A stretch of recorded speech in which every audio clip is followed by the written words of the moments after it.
আজকে আমরা এসেছি জয়পুরহাট সদর থানা উচ্চ বিদ্যালয় কর্তৃক আয়োজিত বিজ্ঞান মেলা এবং বিজ্ঞান অলিম্পিয়াড সাথে পিঠা উৎসব। এখানে আমরা দেখতে পাচ্ছি শুধুমাত্র জয়পুরহাট সদর থানা উচ্চ বিদ্যালয় কর্তৃক আয়োজিত এই পিঠা উৎসবে এখানে অংশগ্রহণ করেছে বিদ্যালয়টির সকল স্তরের শিক্ষার্থীরা, ছেলে মেয়ে উভয়ে, এবং আমরা একটি স্টল দেখতে পাচ্ছি যেখানে শুধুমাত্র শিক্ষকরা সেখানে অংশগ্রহণ করেছে। আমরা এই মেলাটির বিভিন্ন অংশ ঘুরে ঘুরে এখন দেখব এবং দেখে বিভিন্ন পর্যায়ে পিঠা আপনাদেরকে দেখাবো, বাচ্চারা কিভাবে পিঠাগুলো বানিয়েছে এবং বিজ্ঞান অলিম্পিয়াডের বেশ কিছু এখানে এলিমেন্ট, এখানে বেশ কিছু ইনস্ট্রুমেন্ট এখানে দেওয়া আছে।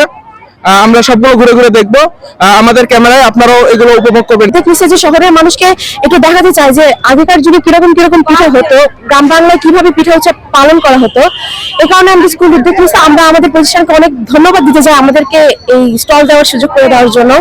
আর আমাদের বাড়িতে একটা বৃষ্টি পানি দিয়ে যে ছাদে পানি পড়ছে, সেই পানি দিয়ে আমি একটা ট্যাঙ্ক করেছি, সেই ট্যাঙ্ক থেকে আমরা অংশগ্রহণ করেছি। এই হলো আমাদের দল। তো ধন্যবাদ।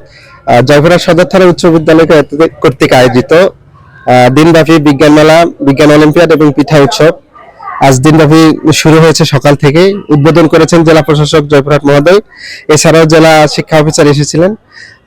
আমি যেহেতু বিজ্ঞানের শিক্ষার্থী ছিলাম, আমার যে সামর্থ্যটা ছিল না, কিন্তু আমি যে প্রধান শিক্ষক হিসাবে আমি চেষ্টা করেছি আমাদের শিক্ষার্থীদের মাঝে যেন সেই প্রতিভাটা ফুটে ওঠে। এই জন্য আমি গতবারও বিজ্ঞান মেলা করেছিলাম, এই বছরে আমি ধারাবাহিকভাবে বিজ্ঞান মেলার আয়োজন করেছি। আমরা দেখেছি যে বিজ্ঞান মেলার মাধ্যমে শিক্ষার্থীদের মধ্যে একটা নতুন স্পৃহা জাগ্রত হয়, তাদের বিজ্ঞানী হওয়ার একটা কৌশল তৈরি হয়, যেটা গতানুগতিক থানা উচ্চ বিদ্যালয়ে আজকে যে বিজ্ঞান মেলা আয়োজন করছে, আমি দেখতে পাচ্ছি যে জয়পুরহাটের যত প্রতিষ্ঠান রয়েছে শহরে, বিশেষ করে গার্লস স্কুল, বাজনা স্কুল, কালেক্টর স্কুল, নতুন মহাতাবউদ্দিন স্কুল, সকল বিদ্যালয়ের শিক্ষার্থীরা আমাদের বিদ্যালয়ের যে স্টলগুলো ভিজিট করছে। এর মাধ্যমে তাদের মধ্যেও একটা বিজ্ঞান চর্চার আগ্রহ সৃষ্টি হচ্ছে।